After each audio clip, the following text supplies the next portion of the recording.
આકાશી આફત વચ્ચે મોંઘવારીનો વધુ એક માર. દક્ષિણ ગુજરાત અને મહારાષ્ટ્રમાં પડેલા ભારે વરસાદને સામાન્ય માણસની થાળીનો સ્વાદ બગાડ્યો છે. તો ખેતરોમાં પાણી ભરાઈ જવાથી પાક તો નિષ્ફળ થયો જ છે, સાથે સાથે રસ્તાઓ બ્લોક થતા શાકભાજીની આવક અડધી થઈ ગઈ છે. પરિણામે સુરત સહિત સમગ્ર દક્ષિણ ગુજરાતમાં શાકભાજીના ભાવ આસમાને પહોંચ્યા છે અને ગૃહિણીઓનું બજેટ ખોરવાયું છે. તો મધ્યમ વર્ગના તેમજ ગરીબ પરિવારો માટે હવે શાકભાજી ખરીદવા લોઢાના ચણા સમાન સાબિત થયું છે. જુઓ અમારો આ અહેવાલ. નમસ્કાર દર્શક મિત્રો, બેસ 90 ન્યૂઝમાં આપની સાથે હું છું નેહા પટેલ. કુદરતનો પ્રકોપ જ્યારે વરસે છે ત્યારે ચારે તરફ તબાહીના દ્રશ્યો સર્જાય છે. તેવી જ રીતે દક્ષિણ ગુજરાત અને મહારાષ્ટ્રમાં આગ ફાટતા જમીનો બેટમાં ફેરવાઈ ગઈ છે. કોબીજ, ફ્લાવર, ટામેટા અને મરચા જેવા રોકડિયા પાકો પાણીમાં ગરકાવ થઈ જતા ખેડૂતોના મોંમાં આવેલો કોળિયો છીનવાઈ ગયો છે. મુશ્કેલી માત્ર ખેતરો પૂરતી જ સીમિત નથી રહી. ભારે વરસાદને કારણે હાઈવે ધોવાઈ ગયા છે, ઠેર ઠેર પાણી ભરાયા છે, જેને પગલે ટ્રાન્સપોર્ટેશન સંપૂર્ણપણે ઠપ થઈ ગયું છે. તો માર્કેટ યાર્ડ સુધી શાકભાજી પહોંચાડતી ટ્રકો રસ્તામાં જ અટવાઈ પડી છે, જેના કારણે બજારોમાં શાકભાજીની આવકમાં મોટો ઘટાડો નોંધાયો છે. તો સપ્લાય ઘટતાની સાથે જ સુરતના શાકભાજી માર્કેટમાં ભાવોએ સેન્ચુરી ફટકારી દીધી છે. ટામેટા, ફ્લાવર અને કોબીજના ભાવ બમણા થઈ ગયા છે, જ્યારે મરચાએ તો અત્યાર સુધીના તમામ રેકોર્ડ તોડી નાખ્યા છે. તો બજારમાં શાકભાજી લેવા નીકળેલી ગૃહિણીઓ હવે કિલોના બદલે માત્ર ગ્રામમાં ખરીદી કરવા મજબૂર બની છે. તો બજાર ભાવો નજર કરીએ તો પ્રતિ મણ અને હોલસેલ અંદાજે ટામેટાના ₹400 થી લઈને 800 એ ભાવ પહોંચ્યા છે. તો ફ્લાવર ₹300 થી 700 નો ભાવ અને કોબીજમાં 400 થી લઈને 800 નો ભાવ થયો છે. તો મરચા સૌથી મોંઘા એટલે કે ₹700 થી લઈને 1500 સુધીનો રેકોર્ડ બ્રેક વધારો થયો છે. તો આકાશી આફત બાદ સર્જાયેલી આ મોંઘવારીની આફતે સામાન્ય જનતાની કમર તોડી નાખી છે. જો આગામી દિવસોમાં મેઘરાજા વિરામ નહીં લે તો શાકભાજીના ભાવ હજુ પણ નવી સપાટી વટાવી શકે તેવી શંકા વ્યક્ત કરાઈ રહી છે. હવે જોવાનું એ રહેશે કે કુદરત ક્યારે મહેરબાન થાય છે અને સામાન્ય માણસની થાળી ક્યારે સસ્તી થાય છે. આ સાથે જ નજર કરી આવેલી પ્રતિક્રિયા પર. જી બાબુભાઈ, જે તે સમગ્ર સુરતમાં વરસાદ પડ્યો છે તેના લઈને શાકભાજીમાં ભાવમાં વધારો જોવા મળ્યો છે. શું છે સમગ્ર પરિસ્થિતિ?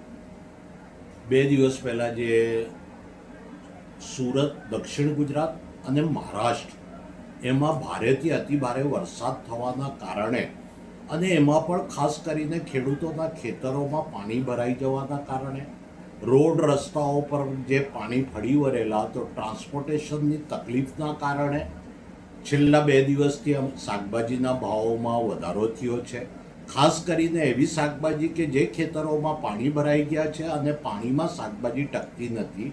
કોબીજ છે, ફ્લાવર છે, ટમેટા છે, રીંગણ છે, તુવેર સિંગ છે, ગુવાર છે, આદુ છે, આવી શાકભાજીના ભાવોમાં અમારા ત્યાં વધારો થયો છે. અને આપણા સાથે સાથે જે મહારાષ્ટ્રમાં પણ અતિ ભારે વરસાદ થયો છે, કારણ કે આપણે દક્ષિણ ગુજરાતમાં મહારાષ્ટ્રમાંથી મોટે ભાગે શાકભાજીની આવક થતી હોય છે. તો એ વિસ્તારમાંથી આપણા ત્યાં ટ્રાન્સપોર્ટેશનમાં જે તકલીફ આવી 2-3 દિવસ એમાં વધારે અસર થઈ છે. હજુ આવનારા દિવસોમાં જો આવી રીતના જ વરસાદ વરસતો રહે, ખેડૂતોનો પણ બહુ મોટો નુકસાન થયો છે. અને ખેડૂતોને જો નવી વાવણી કરવાનો સમય જો નહીં મળે તો આપણને તકલીફ ઊભી થશે. આપણે પ્રાર્થના કરીએ કે હવે થોડો પોરો ખાય અને ખેડૂતોને નવી શાકભાજીની વાવણી કરવાનો સમય મળી જાય. એ નવી શાકભાજીની વાવણી કરીને આપણી માર્કેટોમાં ઠલવાશે એટલે બજારો અંકુશમાં આવશે. ત્યાં સુધી અત્યારે આપણે બજારો થોડાક ઉપર જ રહેશે એવી અમારી માનવું છે. જી બાબુભાઈ, જે તે શાકભાજીમાં વધારો થયો છે, નાના વેપારીઓને હલકારી તકલીફ અને ગૃહિણીઓનો પર ખાસ બજેટ પર અસર પડશે. આમાં જો સૌથી પહેલાં તો ગૃહિણીઓને બજેટ પર પછી અસર પડશે.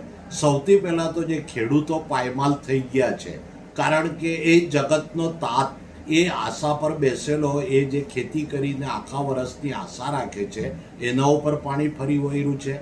એના સાથે સાથે જ્યારે ખેડૂતોને નુકસાન થાય એટલે સ્વાભાવિક છે કે બજારોમાં માલની આવક ઓછી થાય અને બજારોમાં માલ ઓછો આવે એટલે ભાવ વધારો થાય. એની અસર ગૃહિણીઓ પર પડશે અને ખાસ કરીને મધ્યમ વર્ગ અને ગરીબ વર્ગ આમાં પીસાશે. આવા જ વધુ અહેવાલ સાથે ફરી મળતા રહીશું. તમે અમારી યુટ્યુબ ચેનલને સબસ્ક્રાઇબ કરવાનું, અમને ફેસબુક અને ઇન્સ્ટાગ્રામ પર ફોલો કરવાનું ભૂલશો નહીં. બાકી અવનવી અપડેટ્સ મેળવવા માટે આપ જોતા રહો બેસ 90 ન્યૂઝ. નમસ્કાર.